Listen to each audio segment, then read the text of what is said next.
So, good morning. Sorry for the delay. It was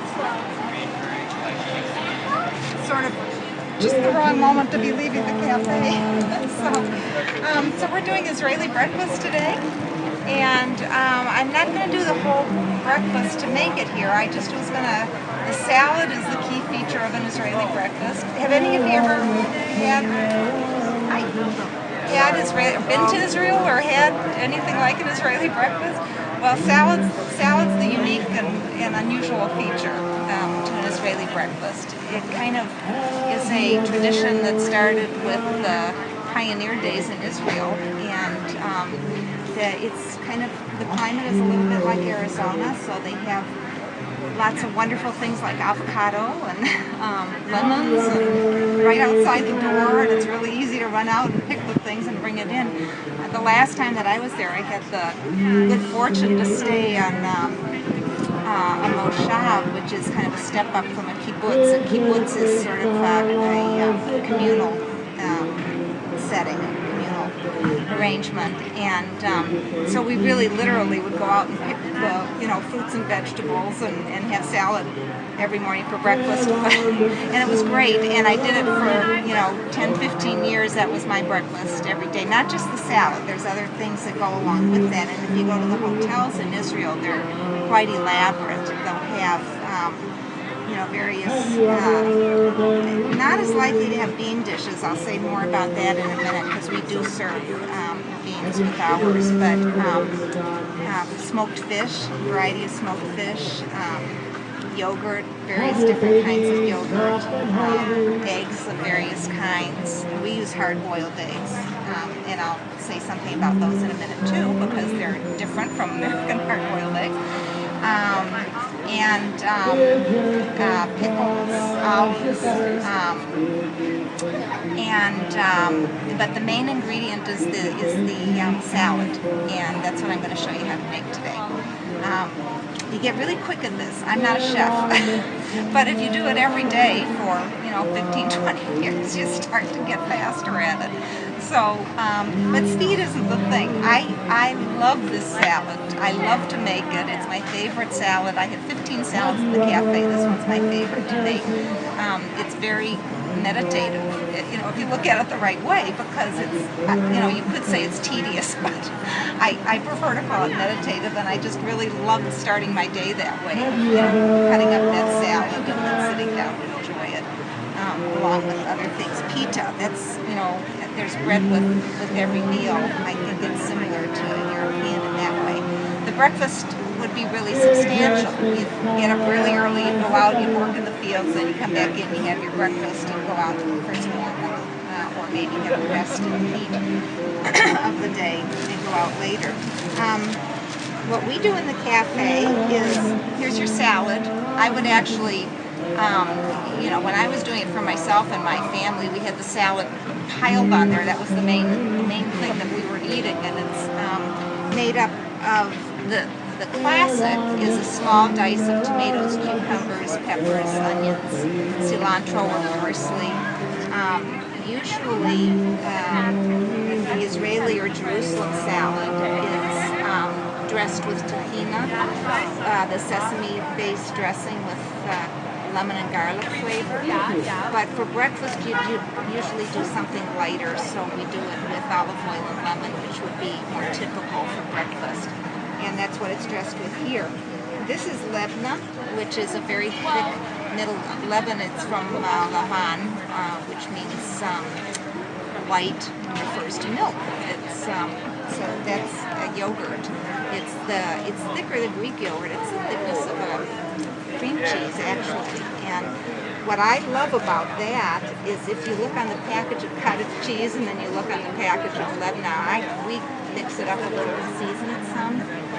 But you'll find that the lebna is a very pure product. It's just milk and the active cultures and so on. It's the cottage cheese label is scary to me to look at. So that's what we use. Lemon, which is, in almost all of the foods that I've ever had that an Israeli has prepared or has asked me to prepare, I mentioned last year when I did the pickles that the interesting thing I learned recently about, well, it was recently last year, that I learned about pickles and lemons is that if you're familiar with the glycemic index, that's what diabetics use for kind of maintaining their blood sugar through diet at an even level. And I really think it's the way we should all be eating, you know, that just avoiding the spikes in blood sugar that really cause so many of the diseases of aging. But if you add lemon or pickles to any meal, it lowers the glycemic index of the meal overall. So it's really a neat thing that, you know, it's used to season the foods, it's served with the food, so you can add more if you want. Also the pickles and olives are a constant with every meal. A lot of people make their own olives in Israel. I don't go that far, but anyway, and we have the avocado there. This is fool, which is actually breakfast in Egypt. That's a mixture of I use a little chickpeas in mine too, but it's fava beans primarily, and it's served with loads of onion, garlic, lemon, wedges a lot of times, hot things, hot peppers and so on, and you can kind of pile. Now we make it up. I don't make it so hot because we need to make it up in advance so that it's quicker to serve. And so our mixture is a little more toned, but you know, when you buy it from street vendors in Egypt, it's served all time of day, but breakfast is really, it's really a breakfast food in Egypt. You would, you know, get all of those condiments along with it and pile it on kind of like we do with the falafel pockets that we serve. The hard-boiled eggs, I said I'd say a word about. Those are cooked Middle Eastern style. My favorite story about hard-boiled eggs is that the eggs cook very slowly, like 12 hours. You put them in, you know, you can put them in a pan of water in the oven overnight, or you can put them on a low burner and cook them overnight. And they get a slightly different texture from the long. It's very subtle, but it's a slightly different texture than the fast-cooked hard-boiled eggs.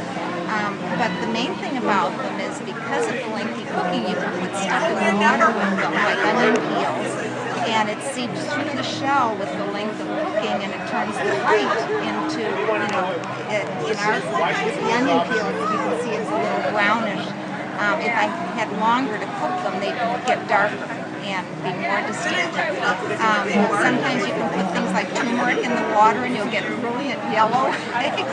Someone came in, I started to say my favorite story about the eggs. Someone came into the cafe and said, you know, I've been raising chickens all my life, and I have never seen an egg that has the white that has a color to it. What kind of chickens are those? So I thought that was really funny. They're not chickens, it's just how you cook them. So anyway, that would make a really nice Israeli breakfast. I don't do the smoked fish, of course, because we're vegetarian over there, but that would be the single item that, you know, you don't see on my plates that you can see typically in like King David Hotel or wherever they have a lot. There we go, nice diced tomato. My knife sharp. Okay, so you got your little quarter-inch dice. Your objective, we used to have contests at my house. Your objective is to get a nice small dice and get the pieces all as even as you can. I'm going to use, I like these big blocky peppers. They're easier to cut and work with. And that too, you want to get it in pieces that are going to be easy to lay flat and dice. So I'll do it in quarters. And this will be the same thing. I'll just go across and then do a perpendicular dice.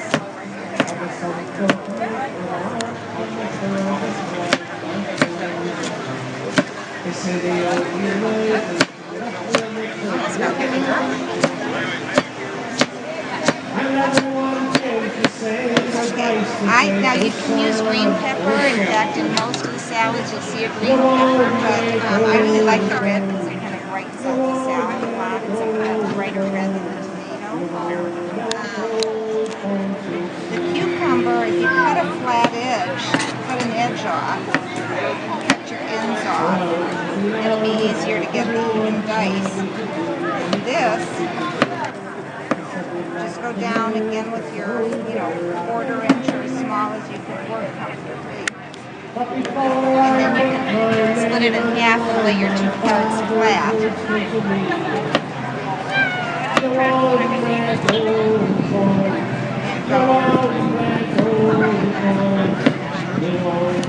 big slice. And then we're going to put the whole thing.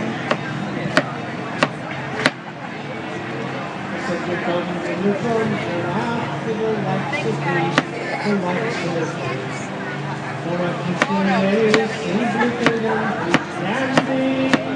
Across, and now you got your nice dice on the cucumber.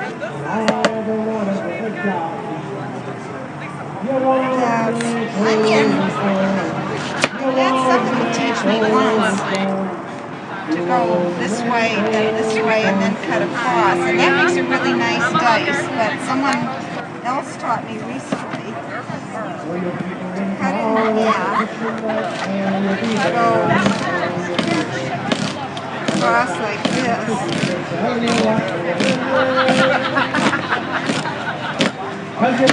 And because of the structure of the onion, you can then just start cutting this way.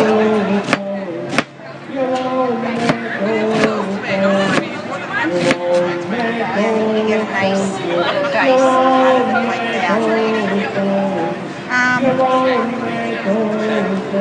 last thing that's going to go in there is, I use cilantro, you can use parsley. You want to cut, the stems have flavor too.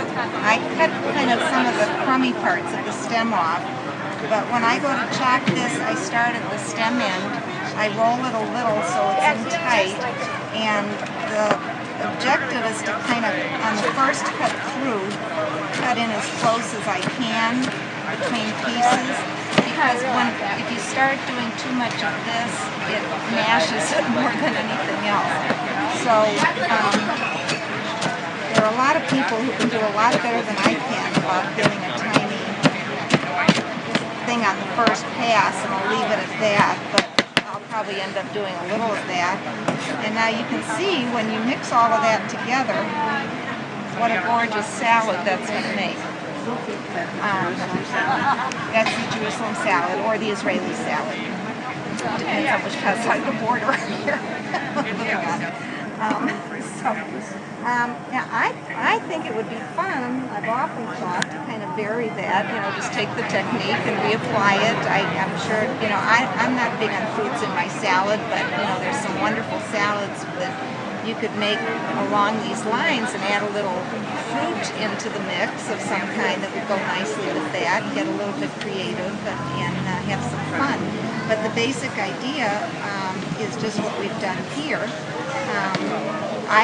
When I did it for home use, I would also small dice avocado right into the salad with it. It doesn't work as well in the environment I'm in now, because that avocado starts to get, soften, get brown a little bit. We're not eating it always right away. But when you're eating it for home use, avocado is just great in there. And I guess that is a fruit, isn't it? Yeah, so there we go. I do put fruit in salads. So that's about it. And I have samples. I'll hand those out. It'd be nice if I had a tray, wouldn't it?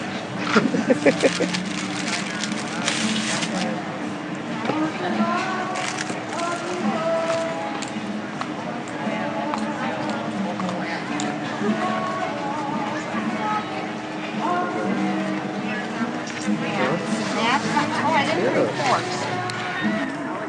I'll run over and grab some forks. Sorry, I'm so here.